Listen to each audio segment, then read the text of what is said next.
ബേജാറുള്ളൊരു വിഷയം. മരിച്ചു കഴിഞ്ഞാൽ നമ്മൾ ഒരുപാട് കാര്യങ്ങൾ ഈ ചെയ്യുന്ന ഹസനാത്തുകളുണ്ടല്ലോ, നന്മകൾ പലതും ചെയ്യുന്നത് കൊണ്ട് തിന്മകൾ ഡിലീറ്റ് ചെയ്യപ്പെടുന്നുണ്ട്. നമ്മൾ നിസ്കരിച്ചാൽ നമ്മൾ ദോഷങ്ങളൊക്കെ പൊറുക്കുന്നുണ്ട്, വുദു എടുത്താൽ ദോഷങ്ങളൊക്കെ പൊറുക്കുന്നുണ്ട്, ഒരാൾ സലാം പറഞ്ഞാൽ ദോഷങ്ങൾ പൊറുക്കുന്നുണ്ട്, ഒരു ദാനധർമ്മം കൊടുത്താൽ ദോഷങ്ങൾ പൊറുക്കുന്നുണ്ട്. ഏത് നല്ല കാര്യങ്ങൾ ചെയ്താലും ഇന്നൽ ഹസനാത്ത് യുദ്ഹിബിന സയ്യിആത്ത്, തിന്മകൾ പൊറുപ്പിക്കുന്നുണ്ട്. പക്ഷേ പേടിയുള്ള വിഷയം എന്നാൽ അള്ളാഹു പോലും ഒഴിഞ്ഞു നിൽക്കുന്ന ഒരു കേസ് സൃഷ്ടികളുമായിട്ടുള്ള ഇടപാടാണ്. നമുക്കൊക്കെ അറിയാൻ കേട്ടിട്ടുണ്ട്. സൃഷ്ടികളിൽ നിന്ന് നമ്മളിപ്പോൾ ഒരാളെ ഗീബത്ത് പറഞ്ഞാൽ, നമീമത്ത് പറഞ്ഞാൽ, ഒരാളെ പരിഹസിച്ചാൽ, ഒരാളുമായി എന്തെങ്കിലും ഇടപാടുകൾ ഉണ്ടെങ്കിൽ സാമ്പത്തികമായി ഇഷ്ടംപോലെ പ്രശ്നങ്ങൾ ഉണ്ടാവുമല്ലോ. ഇത് അല്ലാഹു തആല നീതിത്വം അവിടെ കാണിക്കുന്നു. സൃഷ്ടികൾ തമ്മിലുള്ള പ്രശ്നങ്ങളെ എതിർത്തോളെന്ന് പറയുന്നത് അവിടെയാണ് മനുഷ്യന്മാർ അധിക പേരും 99% ആളുകളും പരാജയപ്പെടുന്നത്. പടച്ചറപ്പ് നമ്മളെ കാത്തിരിക്കുന്നു. ഞാൻ ഇന്നിവിടെ പറയാൻ പോകുന്നത് ഒറ്റ മൂലിക, നിങ്ങൾ ശ്രദ്ധയോടുകൂടെ കേൾക്കണം. തബിഅത്തുൽ ഖൽഖ് എന്നാണ് അതിനൊരു പേര്. അതായത് സൃഷ്ടികളുടെ പിന്തുടർച്ച. അതായത് സൃഷ്ടികളുമായി ബന്ധപ്പെട്ട കേസുകൾ പരലോകത്ത് വരുമ്പോൾ അതിൽ നിന്ന് മോചനം കിട്ടാൻ വളരെ പ്രയാസമാണ്. വളരെ പ്രയാസം തന്നെ 100% പ്രയാസമുള്ള ഒരു കേസാണ്. അല്ലാഹു സുബ്ഹാനഹു വ തആല ദോഷം പൊറുക്കും എന്ന് പറഞ്ഞ ഒരുപാട് വിഷയങ്ങളുണ്ടെങ്കിലും സൃഷ്ടികളുമായിട്ടുള്ള ഇടപാടിന്റെ അവിടെ അല്ലാഹു തആല പറയും, നിങ്ങൾ തമ്മിൽ നോക്കിക്കോളൂ എന്ന് പറയും. ആ ഒരു കേസ്, സൃഷ്ടികളുമായി ബന്ധപ്പെട്ട കേസ് പൊറുപ്പിക്കാൻ പറ്റിയ നല്ല കാര്യമുണ്ടോ? കാരണോടെന്തെങ്കിലും പറയാം. അറിയാത്തവരോട് ഞാൻ പറയുന്നുണ്ട്, അറിയുന്നവരുണ്ടോന്ന് ശാസ്ത്രം പറഞ്ഞാട്ടെ. ആ കേസ് പുറത്തിടണം. ആർക്കെങ്കിലും അറിയാം? ഇല്ല. പിന്നെ നമ്മളെന്നെ പറയാം അല്ലേ? 2 വിഷയം അതിൽ പറയുന്നുണ്ട്. പക്ഷെ ഒന്ന് ഹജ്ജ. ആ ഹജ്ജ് എന്ന് പറഞ്ഞാൽ നമ്മുടെ സാധാരണ ഹജ്ജല്ല, മറിച്ച് സമ്പൂർണമായും കുറ്റമുക്തനായി പ്രസവിച്ച കുഞ്ഞെങ്ങനെ വരുന്നോ അത് പ്രകാരം സർവദോഷമുക്തനായി വരുന്ന ഹജ്ജ് എന്ന് പറഞ്ഞാൽ അത് അങ്ങേറ്റത്തെ ഹജ്ജാണ്.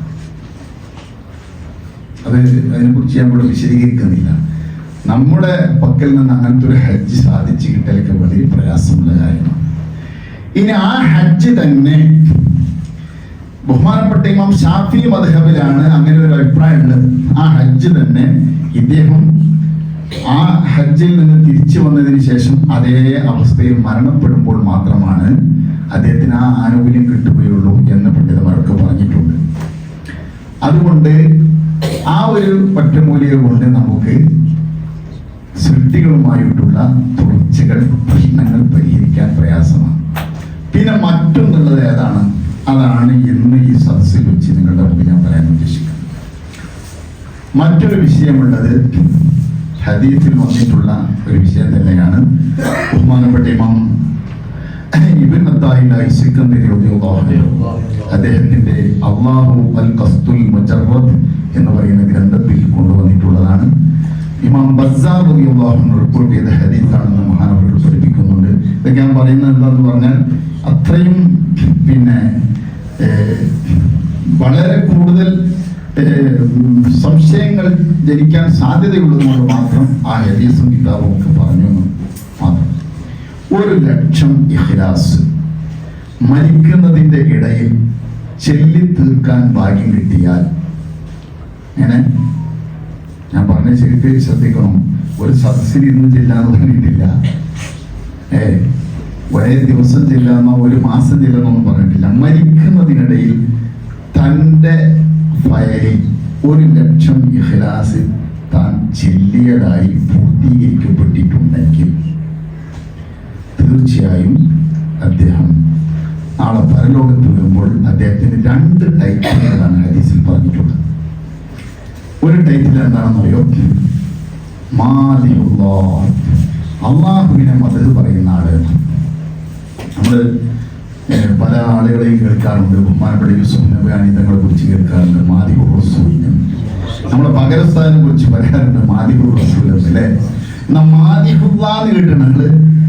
എന്നാൽ നമുക്ക് ആ ഒരു ഗുഡ് ചാൻസ് അത് ഇവിടെ വെച്ച് നമ്മൾ കൊടുക്കുന്ന പേരല്ല, മറിച്ച് അഭൗതിക ലോകത്ത് മഹ്ശറ ലോകത്ത് വെച്ചുകൊണ്ട് 1,00,000 ഇഖ്ലാസ് പൂർത്തീകരിച്ച് വരുന്ന ആളുകൾക്ക് കിട്ടുന്ന ടൈറ്റിലാണ് മാദിഹുല്ലാഹ്, അള്ളാഹുവിനെ മദ്ഹ് ചെയ്യുന്ന ആളുകൾ. മാദിഹുല്ലാഹ്, അള്ളാഹുവിനെ മദ്ഹ് ചെയ്യുന്ന ആൾ. ഇനി വേറൊരു പേരുണ്ട് അദ്ദേഹത്തിന്, എന്താ? ലൈഫുല്ലാഹ്, അള്ളാഹുവിന്റെ ഗസ്റ്റ്. ഈ രണ്ട് പേരും ഒരു സൂപ്പറായി തോന്നുന്നില്ല? പേര് ഇല്ല, ലൈഫുല്ലാഹ്, അള്ളാഹുവിന്റെ ഗസ്റ്റ്. അപ്പൊ അവിടെ വെച്ച് പറയാണ് ഹാദാ ലൈഫുല്ലാഹ് ഫമൻ കാന ലഹു മിൻഹു തബിഅത്തുൻ ഫല്യഖുദ് മിനല്ലാഹ്. ഇദ്ദേഹവുമായി വല്ല ഇടപാടും ആർക്കെങ്കിലും ഉണ്ടെങ്കിൽ അള്ളാഹുവിൽ നിന്ന് വാങ്ങിക്കോട്ടെ, ഇദ്ദേഹം അള്ളാഹുവിന്റെ ഗസ്റ്റാണ്, അദ്ദേഹത്തെ ആരും ബുദ്ധിമുട്ടിക്കരുത് എന്ന് പറയുന്ന ഹദീസ്.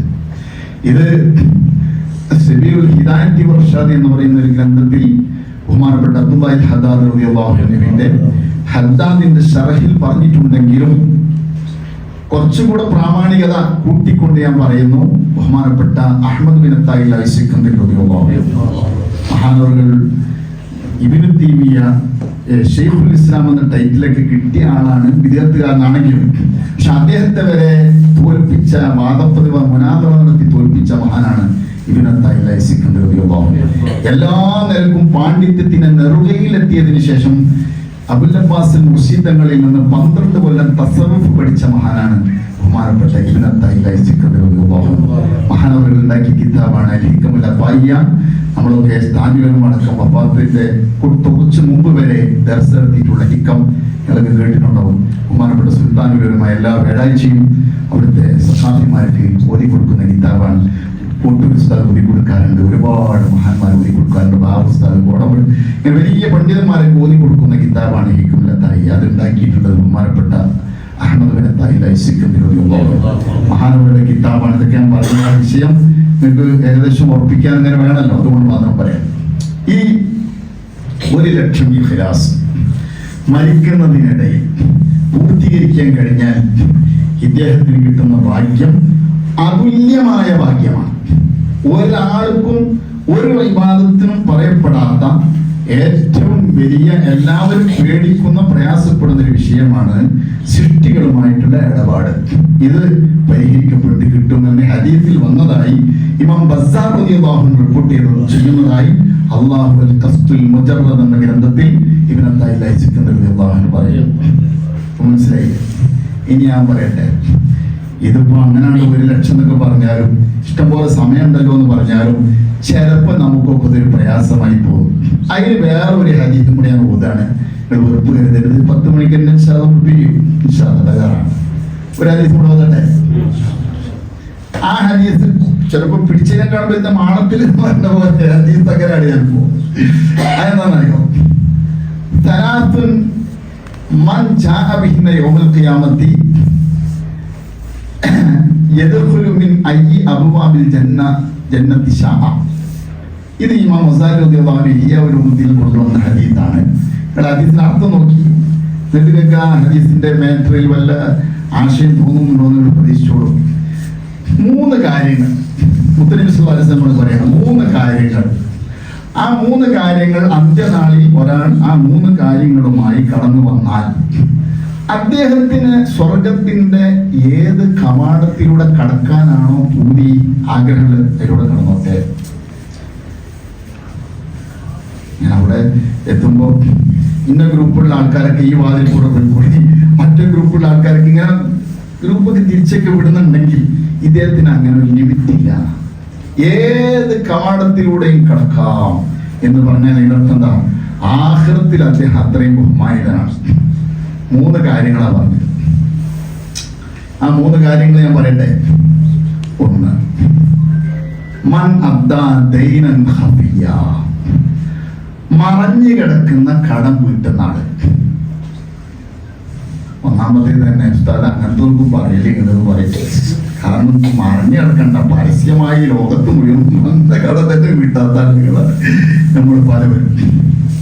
അത് ഞാൻ അതിനെക്കുറിച്ച് വിശദീകരിക്കണില്ല. ചുരുക്കി ചോദിക്കുമ്പോൾ മറിഞ്ഞു കിടക്കുന്ന കടം കിട്ടുന്ന വ്യക്തി.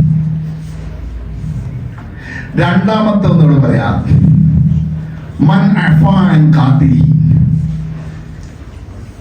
ഘാതകന് മാപ്പ് കൊടുത്താണ്. നമ്മളെ കോടമ്പുള്ള അബ്ദുറഹീമിന് മാപ്പ് കൊടുത്തിരുന്നെങ്കിൽ അതേ അല്ലേ, അങ്ങനാണല്ലോ.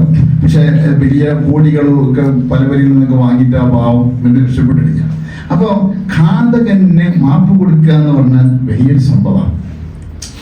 അത് ആണ് രണ്ടാമത്തെ ഒരു കാര്യം. ഇത് നമുക്ക് അതിനുള്ള ചാൻസ് ഉണ്ടാവില്ല അധികപക്ഷം അല്ലേ. പഠിച്ച നമ്മളെല്ലാവരും അങ്ങനെയുള്ള പരീക്ഷണങ്ങളൊക്കെ രക്ഷപ്പെടുത്തുമാണ്. മൂന്നാമത്തെ ഒരു കാര്യം നിങ്ങൾക്ക് സാധിക്കോ ഇല്ലേ എന്ന് പരീക്ഷിച്ചോളൂ. കേട്ടിട്ട് പറ്റുകയാണെങ്കിൽ ഷെഡ്യൂൾ ഉൾപ്പെടുത്തിക്കൊള്ളും. മൂന്നാമത്തെ എന്താണ്, എല്ലാ ഫർദ് നിസ്കാരത്തിന്റെ ശേഷവും 10 തവണ വീതം സൂറത്തുൽ ഇഖ്ലാസ് പാരായണം ചെയ്യുക. എല്ലാ ഫർദ് നിസ്കാരത്തിന് ശേഷം ഒരു ദിവസത്തെ ഫർദ് നിസ്കാരം 10, 5 വക്ത് മാത്രമേ നമ്മുടെ മുന്നിലുള്ളൂ. അപ്പൊ 5 വക്തിൽ 10 വീതം, അപ്പൊ എത്രയും 50. ഞാൻ ഇന്റെ കണക്കൂട്ടിട്ട് ഞാൻ ഒരു 10 വട്ടം ഇഖ്ലാസ് പോയി തീർക്കാൻ വേണ്ടി ടൈം വെറുതെ ഒന്ന് നോക്കിയാൽ 1 മിനിറ്റും ശകലവും അണിക്കായത് പോട്ടെ. 1.5 കൂട്ടാം, നീ കുറയ്ക്കണ്ട.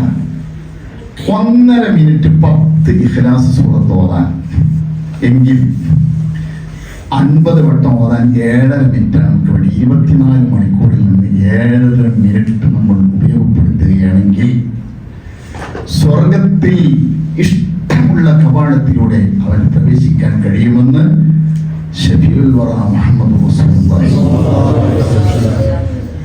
ഇനി നമ്മൾ നേരത്തെ പറഞ്ഞ ഹദീസും ഇതും കൂടെ പ്രായോഗിക തലത്തിലേക്ക് കൊണ്ടുവന്ന ബാക്കി കാര്യങ്ങളൊന്നും പറയേണ്ട ആവശ്യമില്ല. ഇങ്ങനെ കണക്ക് കൂട്ടി ഇങ്ങനെ പോവുകയാണെങ്കിൽ ഒരു 6 കൊല്ലം കൊണ്ട്, ഞാൻ കണക്കൂട്ടി വെച്ചാണെങ്കിൽ നിങ്ങളെ കാൽക്കുലേറ്റർ കൂട്ടിക്കൊള്ളില്ല, 1 കൊല്ലം കൂടണമെങ്കിൽ കൂട്ടിക്കൊള്ളേ, 6 കൊല്ലം കൊണ്ട് 2 നേട്ടവും കൂടെ നമുക്ക് കൈവരിക്കാൻ കഴിയും. ഈ 2 ഹദീസ് ഇന്ന് മുതൽ, നാളെ മുതൽ, മറ്റന്നാളെ വെക്കണ്ട. കാരണം എന്താ, നമ്മളാണ് ആൾക്കാർ പിന്നാക്കാൻ അങ്ങനെ പോകും. നമ്മൾ ഈ സദസ്സിൽ വെച്ച് നല്ല അമൂല്യമായ സദസ്സാണ് ഖാജ തങ്ങളുടെ സദസ്സ്. ബഹുമാനപ്പെട്ട അവിടുത്തെ പൂർവ്വ ചെറിയ സദസ്സ്. ഈ സദസ്സിൽ ബഹുമാനപ്പെട്ട സയ്യിദ് അവറുകളുടെയൊക്കെ മുന്നിൽ വെച്ചുകൊണ്ട്, ഉസ്താദുമാരുടെ മുന്നിൽ വെച്ചുകൊണ്ട് നമ്മൾ ഇങ്ങനെ ഇരുന്ന് ഒരു പ്രതിജ്ഞ മനസ്സിൽ കൊണ്ടുവന്നാൽ, പിന്നെ കൂട്ടത്തിൽ ഞാൻ പറയാം, അൽ മസ്ലക്കുൽ ഖരീബ് എന്ന് പറയുന്ന ഒരു ഗ്രന്ഥം ബാലവി സാദാത്യങ്ങളുടെ വദീഫകൾ, അവരുടെ ആത്മീയമായ ഷെഡ്യൂളുകൾ വിശദീകരിക്കുന്ന ഒരു വലിയ കൊച്ചു ഗ്രന്ഥമുണ്ട്. നമ്മൾ ഓക്കെ ഉസ്താദിൻ്റെയൊക്കെ സ്മരണിക വായിച്ചിട്ടുണ്ടെന്ന് എനിക്കറിയില്ല. അതിൽ കാണാൻ കഴിയും ഓക്കെ ഉസ്താദിൻ്റെ ഭക്ഷണം അതായിരുന്നു. അതായത് ഭക്ഷണം എന്ന് പറഞ്ഞാൽ ഓക്കെ ഉസ്താദിൻ്റെ പ്രധാനപ്പെട്ട ആത്മീയ ആയുധം അതായിരുന്നു അൽ മസ്ലക്കുൽ ഖരീബ്. മുന്നിലായ ഇവരുടെ ഭാര്യ പിതാവ് എൻ്റെ സാധുവായ എൻ്റെ പ്രധാന ഗുരുനാഥനും കൂടിയായ മദ്രാശി പൊസോട്ട് തങ്ങൾ ഉസ്താദ് അവരുകൾ ഉസ്താദിന് വലിയ ദർജ കൊടുക്കുമാറാണ്. ഉസ്താദ് വഫാത്താകുന്നതിന് 1 മാസം മുമ്പ് സാധുവായ ഞാനും കുറച്ച് കുട്ടികളും കൂടെ കൂടിയിട്ട് ഉസ്താദിൻ്റെ വീട്ടിൽ പോയിട്ട് കുറച്ച് അക്കസംബീത്തൊക്കെ ചൊല്ലി മന്ത്രിച്ചു പോകും. ഉസ്താദ് എന്നോട് പറഞ്ഞു, ഞങ്ങൾ ചായ കുടിക്കണം. അത് കഴിഞ്ഞിട്ട് ഉസ്താദ് ചായ നാസ്തൊക്കെ അവിടെ തയ്യാറ് ചെയ്ത് ശരീരങ്ങൾ നമുക്ക് നാസ്തൊക്കെ തരികയാണ്. അവർ കഴിച്ചുകൊണ്ടിരിക്കണതിൻ്റെ ഉസ്താദ് വിളിച്ച് അടുത്തേക്ക് വിളിച്ചിട്ട് പറഞ്ഞു, നിന്റെ കയ്യിൽ അത് മസ്ലക്കുൽ ഖരീബ് ഉണ്ടോ എന്ന് ചോദിച്ചു. ഞാനത് അതിൻ്റെ മൂല്യം മനസ്സിലാക്കാൻ വേണ്ടി സൂചിപ്പിച്ചു മാത്രം. ആ മസ്ലക്കുൽ ഖരീബ് സത്യത്തിൽ എൻ്റെ കയ്യിലുണ്ട്. ഉള്ളത് എനിക്കെന്നെ അറിയില്ല. കാരണം കിതാബുകൾ അൽഹംദുലില്ലാ മാഷാ അല്ലാഹ് പലവരും തന്നിട്ടാണെങ്കിലും കുറേ ലക്ഷക്കണക്കിന് എനിക്ക് കിതാബുണ്ട്. അതൊരു ചെറിയൊരു ഗ്രന്ഥമാണ്. ഞാൻ തന്നെ വാങ്ങിയതാണ്. യമനിൽ നിന്ന് കൊണ്ടുവന്നാണ്. ഇവിടെ നിന്നും ഇമാറത്തൊന്നും കണ്ടിട്ടില്ല. അപ്പോൾ ആ ഒരു മസ്ലക്കുൽ ഖരീബ് ബാലവി സാദാത്യങ്ങളുടെ ആത്മീയമായ അവരുടെ തുരീഖത്തുകൾ, അവരുടെ ദിക്റുകളൊക്കെ വിശദീകരിക്കുന്ന ഗ്രന്ഥമാണ്. ഉസ്താദിന്റെ ശൈഖ് ബഹുമാനപ്പെട്ട റിജാലുൽ ഗൈബുമായിട്ട് ബന്ധമുണ്ടായിരുന്ന വെല്ലൂരിലെ വാക്കിയാത്തിൽ സാധുവായി ഞാൻ പഠിക്കുന്ന സമയത്ത് അവരുടെ പ്രിൻസിപ്പളായിരുന്ന കമാലുദ്ദീൻ ഹസ്രത്ത് അവരുടെയൊക്കെ ഷെയ്ഖായിരുന്ന ബഹുമാനപ്പെട്ട ചാരിയം അഹമ്മദ് പിച്ചിക്കോയൽ ഐദ്രോസിയൽ മുസാവ മഹാനവറുകളായിരുന്നു ഉസ്താദിന്റെ ഷെയ്ഖ്.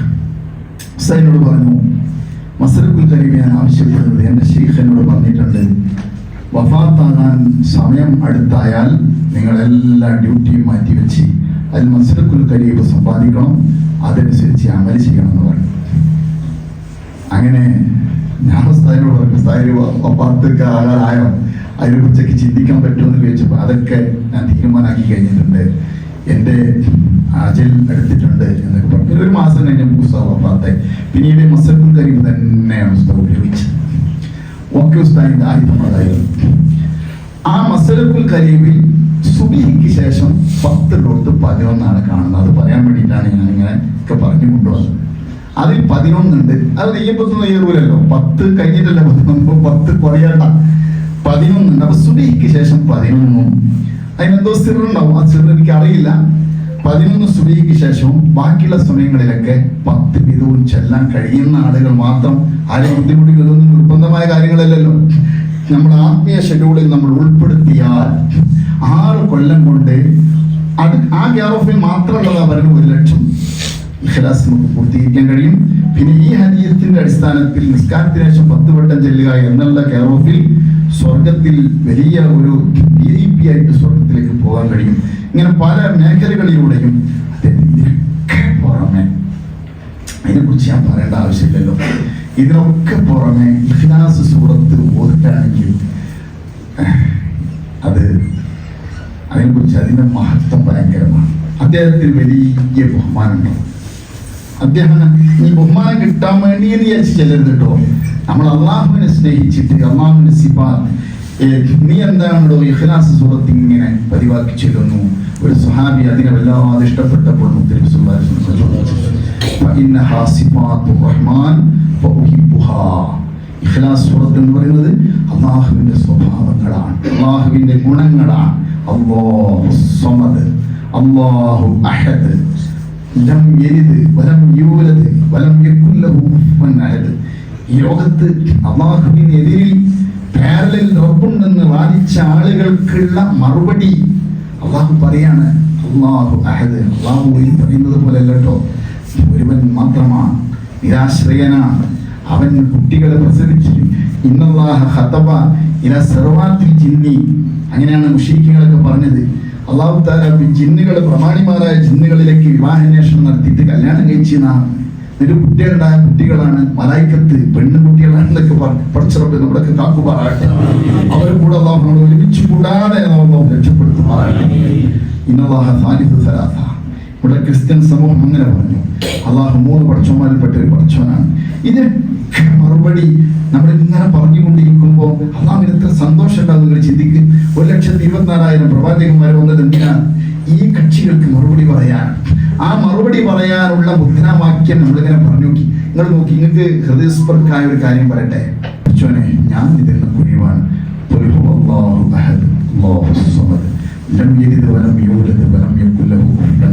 എന്ന് ചൊല്ലി നോക്കി. അവിടെ എത്തുന്നത് നമുക്കറിയാതെ ഒരു ഈമാനികമായ ഒരു വികസനം നമ്മുടെ ഹൃദയത്തിൽ അതാവ് പെരുമാറാകട്ടെ. അങ്ങനെ അതിന്റെ ഒരാളായി മാറിയാൽ, ഞാൻ അള്ളാഹുവിന്റെ ഗുണങ്ങൾ പറയുന്ന ഒരു സൂറത്തായതുകൊണ്ട് ഞാൻ അതിനെ ഇഷ്ടപ്പെടുന്നു എന്ന് ആ സ്വഹാബി പറഞ്ഞപ്പോൾ അള്ളാഹുവിന്റെ ഹബീബ് പറഞ്ഞു, ആ സൂറത്തിൽ നീ സ്നേഹിച്ചല്ല മോനെ രക്ഷപ്പെട്ടു, അത് നിങ്ങൾ സ്വർഗത്തിൽ കടത്തിക്കളഞ്ഞു. അപ്പൊ നിങ്ങളൊന്ന് നിങ്ങളെന്ന് പറയാൻ എനിക്ക് എന്താ അവകാശം? ഞാൻ ഇതാളാവേണ്ട ആദ്യം പഠിച്ചു നമ്മളെ ഞാൻ ആക്കി തരാം. നമ്മൾ ഇങ്ങനെ പറയാം, അത് കുറച്ചും കൂടെ വാഹനത്തുള്ള പറയും. നമ്മൾ സൂറത്തുൽ ഇഖ്ലാസിന്റെ ആളുകൾ ഈ സദസ്സിലുണ്ട്. പല ആളുകൾ ചെല്ലുന്നവരുണ്ടാവും കേട്ടോ. ഇപ്പൊ എന്റെ കുടുംബത്തിൽ തന്നെ ഉണ്ട്. എന്റെ വാപ്പന്റെ പേരില് 1 ലക്ഷം ഇഖ്ലാസ് ചെല്ലുന്ന ആളുകൾ. വാപ്പ ജമാഅത്തുൽ ആഖിറിലാണ് വഫാത്തായത്. അവരുടെ 1 ലക്ഷം ഇഖ്ലാസ് ഓതുന്ന, കൃത്യമായി പറഞ്ഞ എന്റെ സഹോദരൻ തന്നെ സാധാരണക്കാരനാണ്. ഞാൻ മഹിളയാരാണ്, 3 മക്കളിൽ ഞാൻ മാത്രം മൊയ്യാറുള്ളൂ. പക്ഷെ ഞാൻ വാപ്പക്ക് വേണ്ടി ഉമ്മക്ക് വേണ്ടി 1 ലക്ഷം ഇഖ്ലാസ് ചെല്ലാണ്ട് ഭാഗ്യം എനിക്ക് എന്റെ ജ്യേഷ്ഠൻ ചൊല്ലിയിട്ടുണ്ട്. ഇപ്പൊ ഉമ്മന്റെ ആണ്ട് റമദാൻ 10-നാണ്. അതിനുവേണ്ടി ഒരു ജ്യേഷ്ഠൻ വാപ്പന്റെ കഴിഞ്ഞതിന് ശേഷം 1 ലക്ഷം ഇഖ്ലാസ് ചൊല്ലിക്കൊണ്ടിരിക്കുകയാണ്. അപ്പൊ നമ്മൾ അതിന്റെ ആളുകളാകാം. അള്ളാഹുത്തല നമ്മളെ തൗഫീഖ് പ്രദാനം ചെയ്യുക. ഇഖ്ലാസ് സൂറത്ത് 1 ലക്ഷം പൂർത്തീകരിക്കാൻ ഒരു വഴിയെന്നോണവും അതോടൊപ്പം മറ്റേ പറഞ്ഞ ഹദീസിന്റെ യാഥാർത്ഥീകരണവും ഉദ്ദേശിച്ചുകൊണ്ട് ഓരോ ദിവസവും നിസ്കാരത്തിന്റെ ശേഷം 10 വീതം നിങ്ങൾക്ക് ചെല്ലാൻ പറ്റുകയാണെങ്കിൽ നിങ്ങളത് ചെയ്യണം എന്ന് വസിയത്ത് ചെയ്യുന്നതോടൊപ്പം ദുനിയാവിന്റെ ഒരു എളിയ കാര്യം കൂടെ സൂചിപ്പിക്കുന്നു. മന്നതാ മൻസിലഹു വഖറഅ ഖുൽ ഹുവല്ലാഹു അഹദ് മർറതൻ ബൂരിക അലൈഹി. ഒരാൾ തന്റെ വീട്ടിലേക്ക് അല്ലെങ്കിൽ അവന്റെ റൂമിലേക്ക് അവന്റെ താമസ സ്ഥലത്തേക്ക് കടന്നു ചെല്ലുമ്പോൾ ആ റൂമിലേക്ക് കയറിയാൽ 1 തവണ ഇഖ്ലാസ് സൂറത്ത് പാരായണം ചെയ്താൽ അദ്ദേഹത്തിന് ബർക്കത്ത് കിട്ടും. ബർക്കത്തിന് അർത്ഥത്തിൽ ഞങ്ങൾ പറഞ്ഞു നമുക്ക് 10 മണി എന്നുള്ള ജനറ്റിക്ക് നഷ്ടപ്പെട്ടു പോകാണ്ട് ഞാൻ കിടക്കുന്നില്ല. 2 വട്ടം ചെല്ലിയാൽ അദ്ദേഹത്തിന് കുടുംബത്തിനും അല്ലാഹു ബർക്കത്ത് കൊടുക്കും. 3 വട്ടം ചെല്ലിയാലോ അദ്ദേഹത്തിന് കുടുംബത്തിനും വല ജിറാനിഹി നെയ്ബേഴ്സ് അദ്ദേഹത്തിന്റെ അയൽവാസികൾക്കും അല്ലാഹു ബർക്കത്ത് കൊടുക്കും. ഒരവസരം വേണം ഞങ്ങൾ ചെല്ലിപ്പോയി.